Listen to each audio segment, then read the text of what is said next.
जय माता दी, जय मां कामाख्या। संकट चतुर्थी, आज इसके ऊपर विस्तृत चर्चा करेंगे।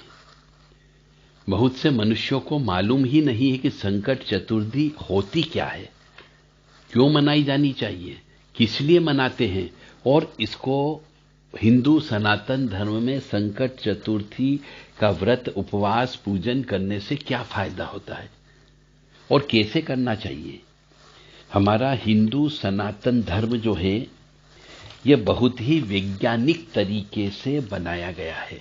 हमारे बड़े बुजुर्ग ऋषि मुनि जो हुए हैं, सप्त ऋषि हुए हैं और भी अनेक ऋषि हुए हैं, जिन्होंने ये सब व्रत, उपवास, तीज, त्योहार जो बनाए हैं, इसके पीछे के बहुत से वैज्ञानिक तथ्य हैं, परंतु हम उन वैज्ञानिक तथ्यों को भूल गए हैं। तो आज हम आपको संकट चतुर्थी के बारे में विस्तृत चर्चा करेंगे। इसके पहले हम अपनी आत्मा की शुद्धि कर लें, मन की शुद्धि कर लें और ईश्वर को अवश्य याद कर लें, क्योंकि ऐसा कहा जाता है कि कोई भी कार्य करने के पहले ईश्वर का यदि स्मरण कर लिया जाए, स्थान के देवी देवता को याद कर लिया जाए, अपने पितृ देवता को याद कर लिया जाए, अपने ग्राम देवता को याद कर लिया जाए, तो निश्चित तौर से उस कार्य में सफलता मिलने की संभावना बहुत ज्यादा होती है। इसी बात को ध्यान में रखते हुए हमारे द्वारा अब हम आत्मा की शुद्धि, मन की शुद्धि, कर्मों की शुद्धि के लिए हम अब ईश्वर का नाम लेते हैं। उसके बाद आपको संकट चतुर्थी के बारे में आज विस्तृत रूप से चर्चा करेंगे। जो मनुष्य इस संकट चतुर्थी का व्रत, उपवास करता है, उसको क्या क्या करना चाहिए, कौन सा उपवास करना चाहिए और उससे क्या फायदा होता है। तो देव राधा ट्रस्ट सत्यवाणी चैनल, ओम श्रीमन महागणाधिपते नमः, ओम उमा महेश्वराभ्यो नमः, ओम शची पुरंदराभ्यो नमः, ओम वाणी हिरण्यगर्भाभ्यो नमः, ओम लक्ष्मी नारायणाभ्यो नमः, ओम कुल देवताभ्यो नमः, ओम इष्ट देवताभ्यो नमः, ओम ग्राम देवताभ्यो नमः, ओम स्थान देवताभ्यो नमः, ओम स्थापित देवताभ्यो नमः, ओम सर्वेभ्यो देवेभ्यो नमः, ओम सर्वेभ्यो तीर्थेभ्यो नमः, ओम सर्वेभ्यो ब्राह्मणेभ्यो नमः, ओम सर्वेभ्यो ऋषिभ्यो नमः, ओम सर्वेभ्यो सिद्धाय नमः, ओम नवग्रह देवताभ्यो नमः, ओम वास्तु देवताभ्यो नमः, ओम गुरुभ्यो नमः, ओम मातपितृजन कमलेभ्यो नमः, ओम पितरेभ्यो नमः, ओम चतुष्षष्टि योगिनी देवेभ्यो नमः, ओम षोडश मातृका देवेभ्यो नमः, ओम सप्तघत मातृका देवेभ्यो नमः, ओम सप्त सागरेभ्यो नमः, ओम सप्त ऋषिभ्यो नमः,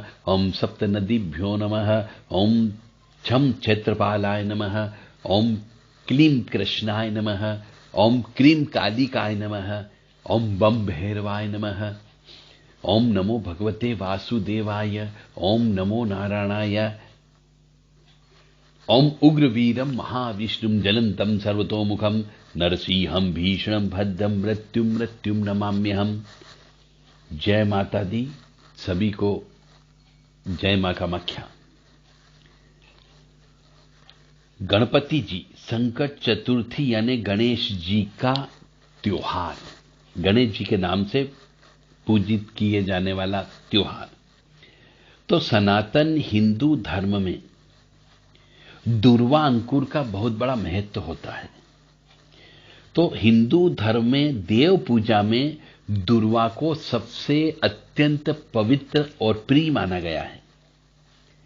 सिर्फ दुर्वा अंकुर जो है, दूसरी दुर्गा जी को कभी भी मत चढ़ाइए। दुर्गा जी, देवी जी, काली जी, इनकी पूजा में दुर्वा अंकुर नहीं चढ़ाया जाता है।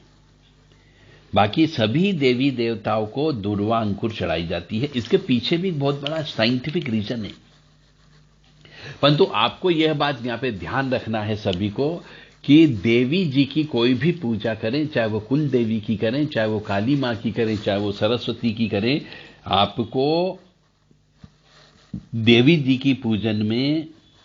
की पूजन के लिए दुर्वा अंकुर का प्रयोग बिल्कुल भी नहीं करना है।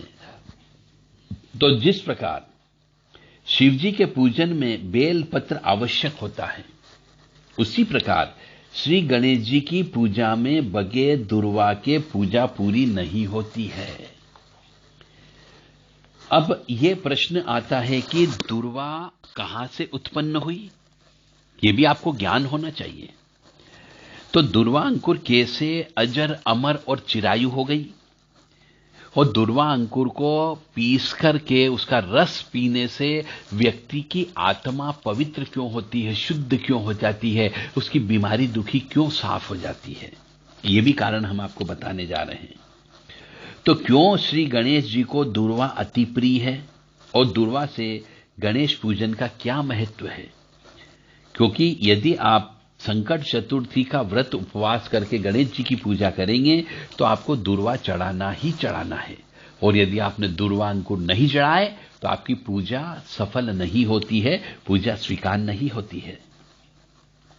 तो इन सब प्रश्नों का उत्तर हम आपको प्रस्तुत कर रहे हैं।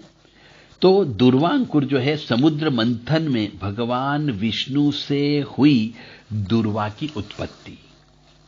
दुर्वा जो है, ऐसा कहा जाता है कि अमृत की प्राप्ति के लिए देवताओं और दैत्यों ने दोनों ने मिलकर के जब क्षीर सागर को मथने के लिए मंदराचल पर्वत की मथनी बनाई थी, उस समय भगवान विष्णु ने अपनी जंघा पर हाथ से पकड़कर मंदराचल पर्वत को धारण किया था, और मंदराचल पर्वत के तेजी से घूमने से यानी रगड़ने से उनके भगवान विष्णु के जो रोम थे यानी बाल थे जंघा के, वो उखड़कर समुद्र में गिरे। वे लहरों द्वारा उछाले जाने से हरे रंग के होकर दुर्वा के रूप में उत्पन्न हो गए। तो जो दुर्वा अंकुर है, भगवान विष्णु के रोए हैं बेसिकली, और इसी प्रकार से कुश जो है, वो कुश भी भगवान विष्णु के रोए ही हैं। इसलिए कुश को भी पूजा में प्रयोग किया जाता है। तो दुर्वा जो है, उसकी अजर अमर और पवित्रता का यह रहस्य है। उसी दुर्वा पर देवताओं ने समुद्र मंथन से उत्पन्न अमृत कलश भी रखा था। उस कलश से जो अमृत की बूंदें छलकी, उसके स्पर्श से वह दुर्वा यानी दुर्वांकुर कह लीजिए या कुश कह लीजिए, वह अजर अमर हो गई। और दुर्वा को कितना भी काटो, उसकी दो जड़ें अपने आप चारों ओर फैलती जाती है। सभी देवताओं ने इस मंत्र से दुर्वा की पूजा की, तभी से यह देव पूजा में अत्यंत पवित्र और पूज्य मानी जाने लगी। अब उसमें जो मंत्र बोला गया है वो तो संस्कृत में है, उसका मैं जो मंत्र बोला है उस मंत्र का अर्थ आपको बता रहा हूं कि हे दुर्वे, तुम्हारा जन्म अमृत से हुआ है, और देव और दानव दोनों ही तुम पूज्य हो। तुम सौभाग्य व संतान देने वाली हो, वह सब कार्य को सिद्ध करने वाली हो। जिस प्रकार तुम्हारी शाखा और प्रशाखा पृथ्वी पर फैलती है, उसी तरह हमें भी संतान दो जो अजर अमर हो। ऐसी प्रार्थना देवताओं ने की उसके पूजते समय पे। इसलिए यदि किसी के यहां पर बच्चे पैदा नहीं हो रहे हो तो उस स्त्री को और पुरुष को कम से कम 90 दिन तक दुर्वा अंकुर का रस बना करके पीना चाहिए, जिससे उनके शरीर में यदि कोई दोष है तो वो दोष समाप्त हो जाता है।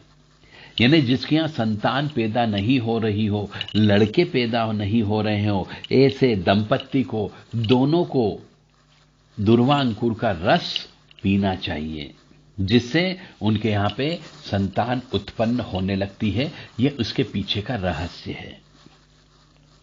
अब श्री गणेश को क्यों है दुर्वा अति प्रिय, ऐसा भी बोला जाता है। तो गणेश जी को दुर्वा अंकुर के बिना पूजा स्वीकार नहीं होती, ऐसा शास्त्र कहते हैं। तो इसके कारण यह कि दुर्वा में अत्यंत नम्रता होती है और सरलता भी होती है, ना सॉफ्टनेस होती है। इसी वजह से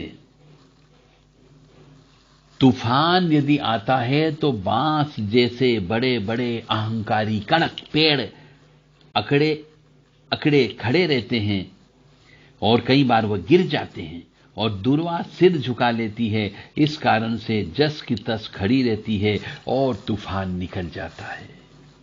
तो भगवान श्री गणेश को भी विनम्रता और सरलता बहुत पसंद है।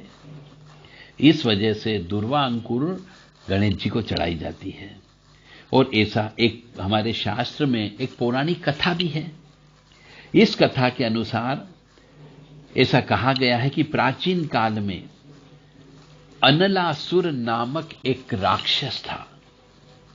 उसके कोप से यानी क्रोध से स्वर्ग और धरती पर त्राही त्राही मची हुई थी, क्योंकि वह राक्षस मुनियों, ऋषियों और मनुष्यों को जिंदा ही निगल जाता था, खा जाता था।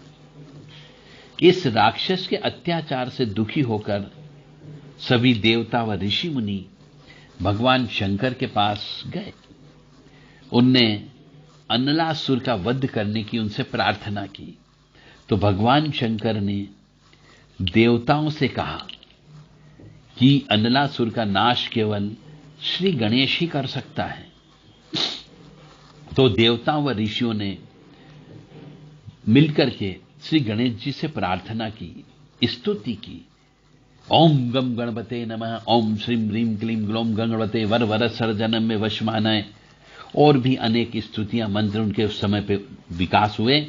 इस पर श्री गणेश ने अनलासुर को ही निगल लिया। तमोगुणी, अहंकारी व दुष्ट दैत्य के उदर में पहुंचते ही श्री गणेश जी के पेट में बहुत जलन होने लग गई। इसलिए श्री गणेश जी का पेट बहुत बड़ा है। कई प्रकार के उपाय करने के बाद भी जब श्री गणेश जी की पेट की जलन शांत नहीं हुई, तब कश्यप ऋषि जो थे उन्होंने दुर्वा की 21 गांठें बनाकर श्री गणेश जी को खाने को दी। तो श्री गणेश जी के दुर्वा ग्रहण करने पर उनके पेट की जलन शांत हो गई। ऐसा माना जाता है कि श्री गणेश जी को दुर्वा चढ़ाने की परंपरा तभी से आरंभ हो गई। यानी कहने का अर्थ यहां पर यह है कि यदि किसी मनुष्य का पेट खराब हो जाए, यदि किसी मनुष्य का उदर खराब होने लग जाए, पेट में खाना नहीं पचने लग जाए, पेट में कीड़े पड़ने लग जाए, पेट में गांठें हो जाए या और कोई अन्य बीमारी हो जाए, तो मनुष्य को दुर्वा अंकुर चबाना चाहिए, दुर्वा अंकुर का जूस पीना चाहिए, जिससे उसके पेट की गर्मी शांत हो जाती है और पेट की बीमारियां समाप्त हो जाती है। इसलिए गणेश जी को दुर्वा चढ़ाई जाती है और मनुष्य को भी वो दुर्वा अंकुर ग्रहण करना चाहिए।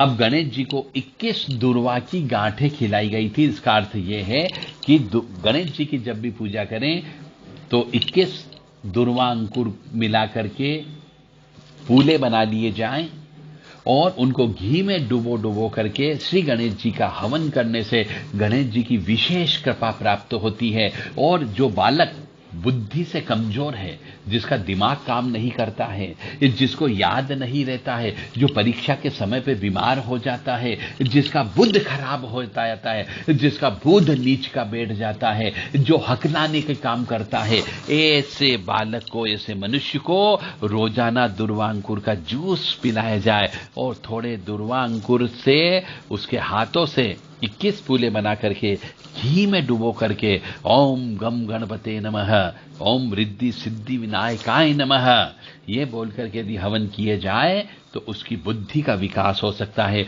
उसकी वाणी में मधुरता आ सकती है, उसका हकलाना बंद हो सकता है और बुद्ध दोष भी समाप्त हो सकता है। अब दुर्वा के बिना गणेश जी का पूजन नहीं होता है, ये कारण तो हमने आपको बता दिया। तो दुर्वा, जिसे दुर्वा दल भी कहते हैं, उसके चढ़ाने का कारण है। तो मनुष्य सुख दुख भोगने के लिए बार बार जन्म लेता है, चाहे कहीं पर भी जन्म ले, किसी भी रूप में जन्म ले, परंतु दुख और सुख दोनों भोगने के लिए उसे जन्म लेना ही पड़ेगा।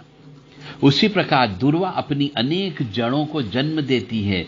इस दुख सुख रूपी द्वंद्व को दो दुर्वा से गणेश जी को समर्पित किया जाता है। एक सुख होता है, एक का दुख होता है।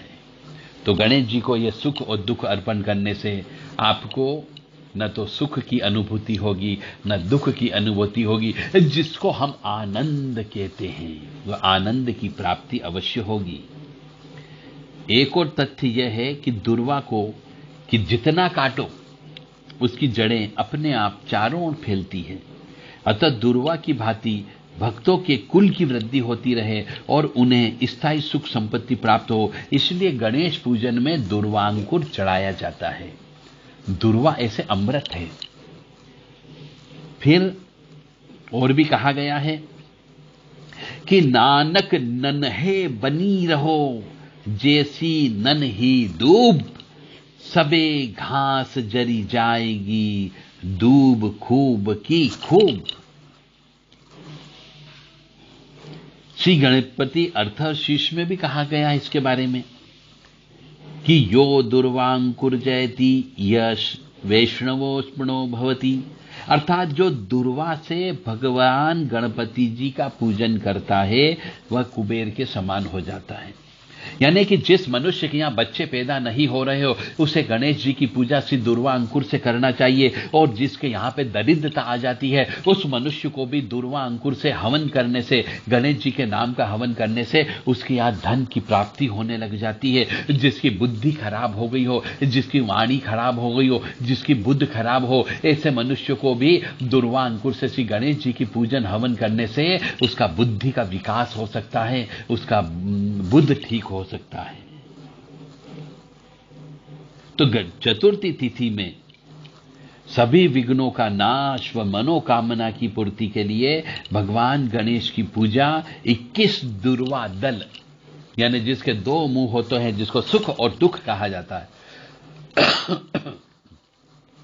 21 दुर्वा दल व मोदक से भगवान गणेश की पूजा करना चाहिए। और जहां तक संभव हो सके दुर्वा 3 या 5 फुगनी वाली लेनी चाहिए। इसके लिए 21 दुर्वा को मौली से बांध करके जल में डुबोकर श्री गणेश के मस्तक पर इस तरह से चढ़ाना चाहिए जिससे श्री गणेश जी को दुर्वा की भीनी भीनी सुगंध मिलती रहे, क्योंकि ऐसा कहा जाता है कि सभी देवी देवता सुगंध से ही अपना पेट भरते हैं। कई कई जगह तो जो गणेश जी के बहुत प्रसिद्ध स्थल हैं, और मनुष्य यदि सुखी रहना चाहता हो तो गणेश जी को हर बुधवार के दिन और हर चतुर्थी के दिन और विशेष तौर से संकट चतुर्थी के दिन दुर्वा अंकुर से बनी हुई माला गणेश जी को अवश्य चढ़ाना चाहिए, हार बनाना चाहिए दुर्वा अंकुर का, और वह हार जो है उनको अर्पित करना चाहिए। और यदि आपको दुर्वांकुर का हार नहीं मिलता हो तो आप 21 दुर्वांकुर को मौली से बांध करके बीच में एक एक लाल गुड़हल का पुष्प लगा करके श्री गणेश जी के मस्तक पर चढ़ा सकते हैं।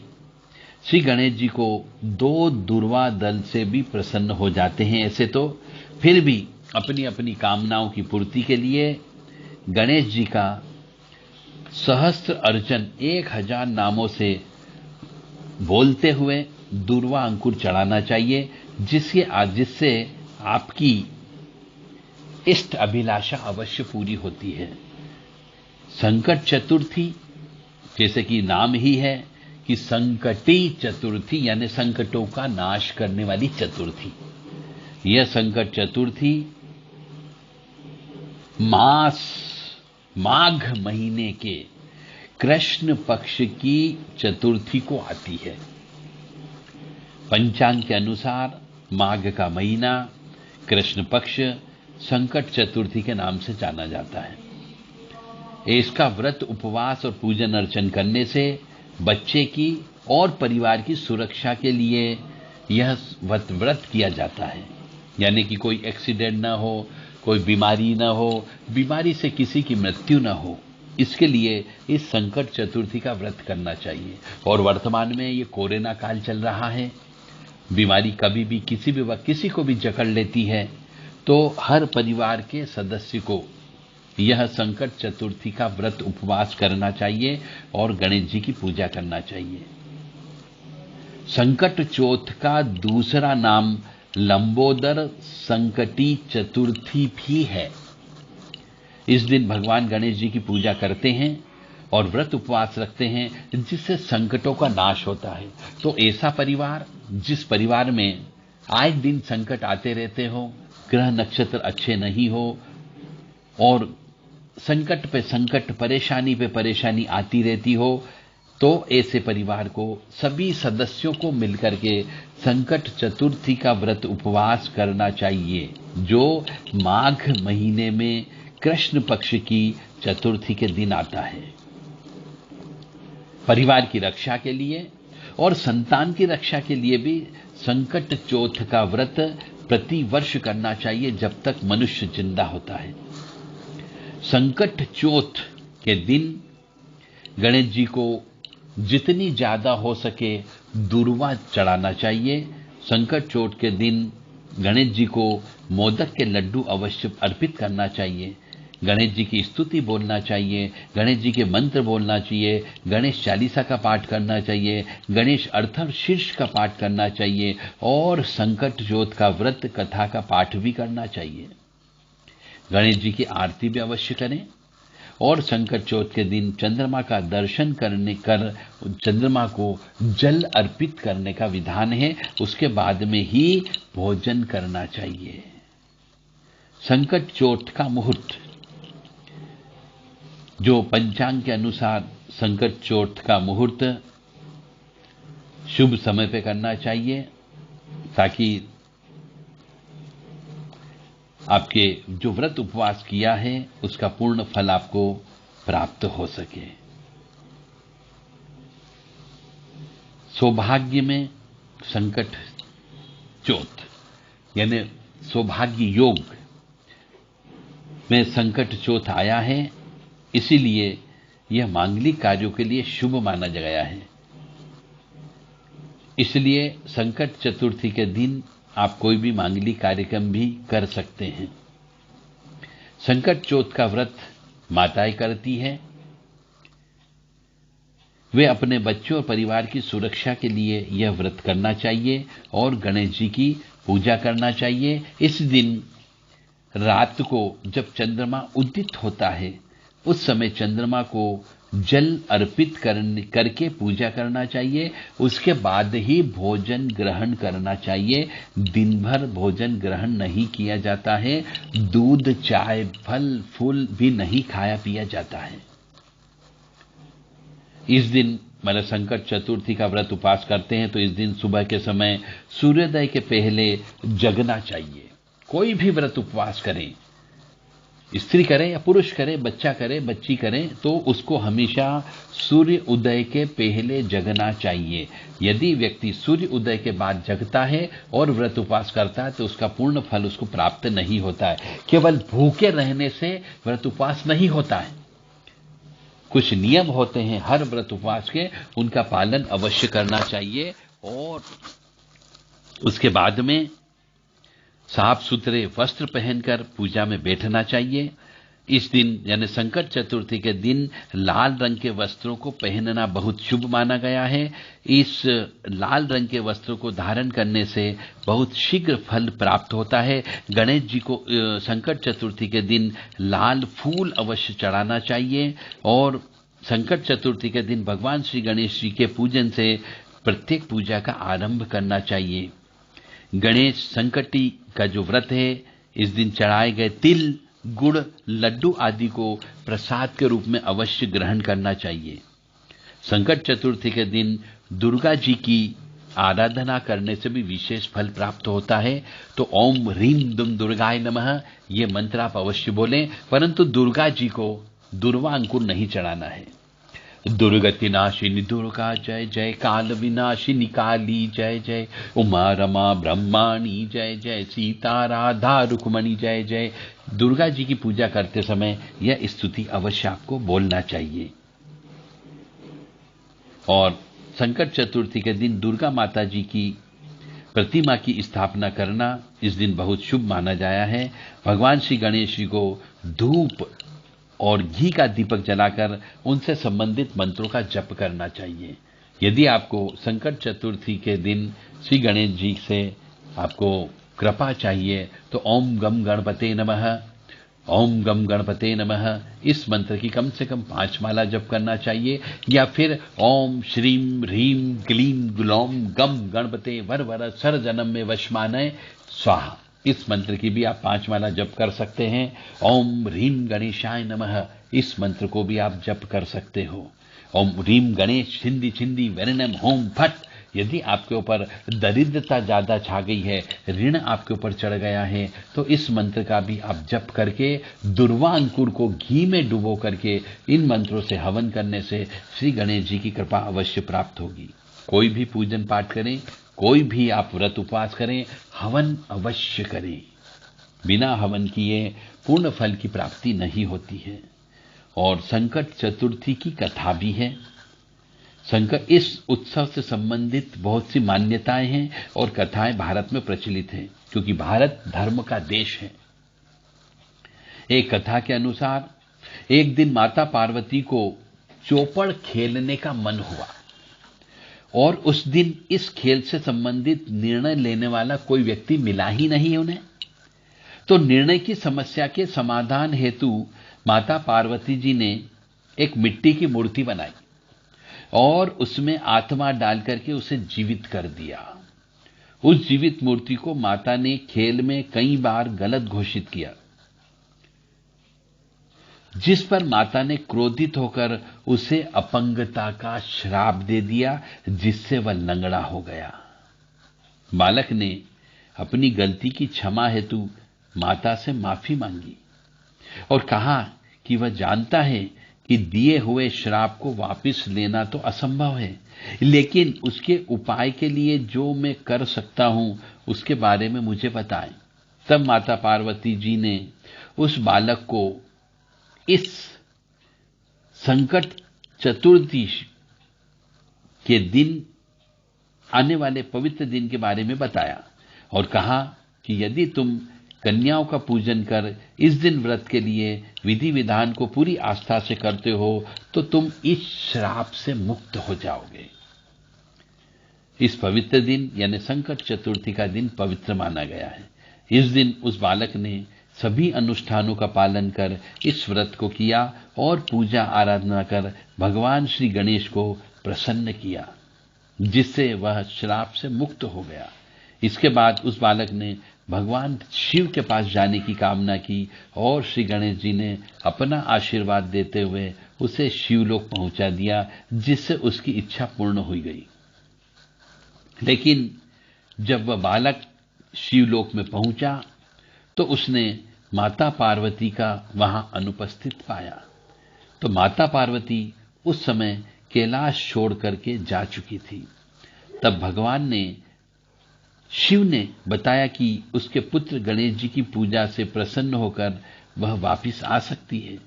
तब बालक ने उस दिन का पूरी आस्था और पूजा से उस दिन अनुष्ठानों का पालन कर इस दिन को मनाया, जिसके फलस्वरूप माता पार्वती ने पुनः शिवलोक में प्रस्थान किया। ऐसी कथा है। अब संकट चतुर्थी के व्रत का महत्व। सनातन धर्म में भगवान गणेश जी का विशेष महत्व है। इनको सबसे पहले प्रथम पूज्य भगवान के रूप में पदवी दी गई है। तो कोई भी पूजा आरंभ करने के पहले इनका ध्यान किया जाता है। ओम श्रीमन महागणाधिपते नमः। तो संकट चतुर्थी के दिन भारत में बड़े स्तर पर जगह जगह श्री गणेश जी का पूजन पाठ किया जाता है। इस दिन श्री गणेश जी से संतान की दीर्घ आयु की कामना की जाती है और खुशहाल जीवन की कामना करने के लिए महिलाएं व्रत उपवास रखती हैं। भगवान श्री गणेश जी को विघ्नहर्ता के रूप में भी माना जाता है, क्योंकि ये भक्तों के कष्टों का नाश करते हैं। इस दिन इनके आशीर्वाद की प्राप्ति के लिए व्रत को पूरे विधि विधान से किया जाता है। इस दिन की गई पूजा से जीवन में आने वाली प्रत्येक बाधा दूर हो जाती है। परंतु जो मनुष्य बीमार हो, जो मनुष्य को शुगर की बीमारी हो गई हो, ब्लड प्रेशर की बीमारी हो गई हो, किडनी की बीमारी हो गई हो, गोली दवाई लेना बहुत जरूरी होता है, तो फिर अन्न का भोजन भी करना जरूरी होता है। ऐसे मनुष्य यदि व्रत उपवास नहीं कर सके तो कम से कम गणेश जी के नाम से माला अवश्य जप कर लें, गणेश जी को दुर्वा अंकुर अवश्य चढ़ा दें, गणेश जी को मोदक के लड्डू अवश्य चढ़ा दें, गणेश जी के नाम से दुर्वा अंकुर को घी में डुबो करके गणेश जी के मंत्रों से इस संकट चतुर्थी के व्रत के दिन हवन अवश्य करें। मान्यता के अनुसार इस दिन रखे गए व्रत उपवास को से संतान को निरोगी जीवन प्राप्त होता है। यह कार्य माता लोग करती है। शास्त्रों में इस दिन रखे गए व्रत को सभी में सर्वश्रेष्ठ व्रत माना गया है, क्योंकि इसको प्रथम देव के रूप में पूजा जाता है। सूर्योदय के साथ संकट चतुर्थी का व्रत आरंभ होकर चंद्रमा के उदय होने तक यह व्रत किया जाता है। पूरे वर्ष में संकट चतुर्थी के कुल 13 व्रत रखे जाते हैं और प्रत्येक व्रत का अपना महत्व होता है। इस दिन भारत में अलग अलग राज्यों में संकट चौथ, वक्रतुंडी चतुर्थी, तिलकुटा चौथ और माही चतुर्थी के नाम से इनको बुलाया जाता है, इनको माना जाता है या पुकारा जाता है।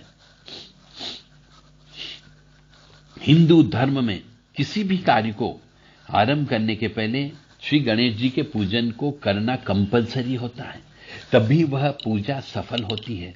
इस दिन किए गए पूजन से सभी नकारात्मक प्रभाव भी दूर हो जाते हैं, इसलिए मन से बुरे विचारों से दूरी बनाकर इस दिन को पूरी आस्था के साथ, श्रद्धा के साथ में मनाना चाहिए।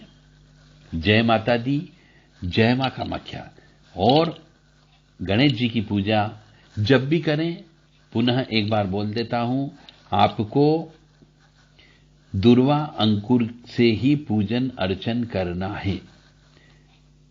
श्री गणेश जी मिट्टी के पार्थिव गणेश जी बना करके पूजन करने से भी सभी कार्यों में सिद्धि प्राप्त होती है। हेरंब नाम के गणेश जी भी बनाए जाते हैं, जो गुड़ के गणेश जी से बनाकर पूजन करने से लक्ष्मी जी की प्राप्ति होती है। और भोजपत्र पर केसर से श्री गणेश जी के चित्र बना करके पूजन करने से विद्या की प्राप्ति होती है।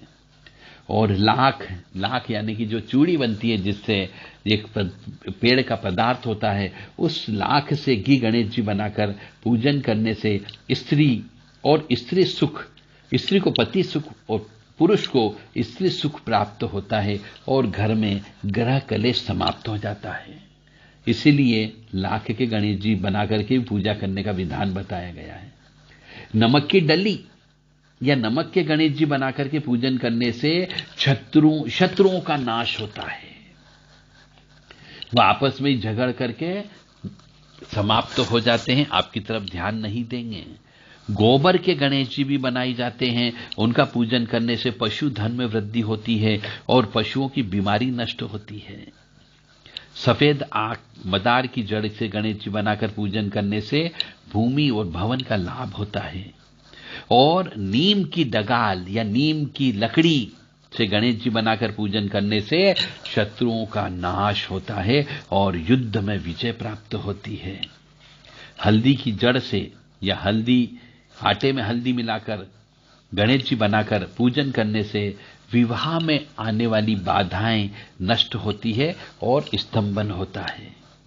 तो जिनका विवाह नहीं हो रहा हो, वो इस संकट चतुर्थी के दिन, जो हर महीने आप करना है, आपको हल्दी के गणेश जी बना करके उनका पूजन अर्चन करें। मक्खन के श्री गणेश जी बनाएं और उनका पूजन से संतान प्राप्ति के योग्य बनने लगते हैं। सप्त धान्य को पीस करके उसके आटे से गणेश जी बनाकर आराधना करने से धन धान्य में वृद्धि होती है और मां अन्नपूर्णा की कृपा प्राप्त होती है। और लाल चंदन की लकड़ी से 10 भुजा वाले श्री गणेश जी की प्रतिमा निर्माण करके उनके पूजन करने से और साथ में राज राजेश्वरी श्री आद्यकाली की शरणागति प्राप्त होती है। इसी प्रकार से अनेक प्रकार से भी पूजन करने का नियम बनाया गया है। पूजा करते समय सभी का ध्यान करना चाहिए। जो 31 नाम हम बोलते हैं उन सब का अवश्य ध्यान कर लें। अपने ओम श्रीमन महागणाधिपते नमः, इष्ट देवताय नमः, कुल देवताय नमः, ग्राम देवताय नमः, वास्तु देवताय नमः, गुरुभ्यो नमः और सभी का ध्यान कर सकते हैं। और गणपति जी की आराधना अवश्य करें। सुमुखस्य एकदंशस्य गजकर्ण को। और पूजा में संकल्प अवश्य लेना चाहिए, ताकि और संकल्प में जो ओम श्री महान भगवतो महापुरुषस्य शाली वाहन शके मनमथ नाम संवत्सरे दक्षिणायने वर्षा ऋतु भाद्रपद मासे शुक्ल पक्षे चतुर्थो तिथि बृहस्पति वासरे स्वाति नक्षत्रे दिवसे तुला राशि स्थिते वर्तमाने। इस प्रकार से जो संकल्प लिया जाता है, जिसमें अपना नाम और गोत्र अवश्य बोला जाता है। अमुक गोत्र उत्पन्नस्य अमुक नामहम अमुक अस्माकं सकल कुल कुटुंबन सपरिवारस्य। इस प्रकार से सभी का स्मरण करते हुए कलश, शंख, घंटा, दीप पूजन अवश्य करना चाहिए।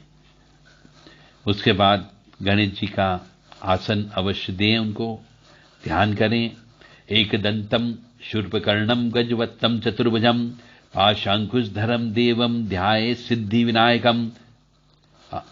इस प्रकार से आह्वान करें, फिर उनको आसन प्रदान करें, फिर उनके चरण को धुलाना चाहिए, फिर उनको अर्घ्य प्रदान करना चाहिए, फिर आचमन करवाना चाहिए, फिर स्नान कराना चाहिए, फिर पंचामृत स्नान कराना चाहिए, पंचोपचार पूजा करना चाहिए, अभिषेक करना चाहिए और मांगलिक स्नान कराना चाहिए। फिर वस्त्र उनको देना चाहिए, उपवस्त्र उनको देना चाहिए, यज्ञोपवीत उनको प्रदान करना चाहिए। गंध, दिव्य गंधम जो सुगंधित द्रव्य होता है वो उनको अवश्य चढ़ाएं। अक्षतान अवश्य उनको चढ़ा दीजिए। और फिर परिमल द्रव्यम, गंध, अक्षत, पुष्प, हल्दी, रोली, अबीर, गुलाल, कुमकुम, चावल ये सब चलाएं। फूल, हार, कंठी उनको अवश्य चलाएं। उनके अंगों की पूजा करें। अंगों की पूजा का मतलब हो गया ओम श्री गणेशाय नमः पाद्यो पूज्यामि, विघ्नराजाय नमः जाननुंग पूज्यामि। इस प्रकार से उनके नाम लेते हुए, अलग अलग नाम लेते हुए कि हेरंबाय नमः, लंबोदराय नमः, गौरी सुताय नमः, गणनायकाय नमः, स्थूलकर्णाय नमः, स्कंददग्रराजाय नमः, पाशहस्ताय नमः, गजवक्त्राय नमः, विघ्नहत्रे नमः, सर्वेश्वराय नमः। इस प्रकार से उनके नाम बोलते हुए अलग अलग उनके जो अंग हैं उन सब अंगों के ऊपर कुमकुम चढ़ाएं, उनकी पूजा करें। उसके बाद में तुलसी पत्र नहीं चढ़ाना है इनको, शमी पत्र आप चढ़ा दें, अपामार्ग चढ़ा दें। जो भी पत्र आपके पास उपलब्ध हो उनसे पूजा करें, धूप दीप करें। नैवेद्यम समर्पयामी, दुर्वांकुरम समर्पयामी, ये सब कर दें।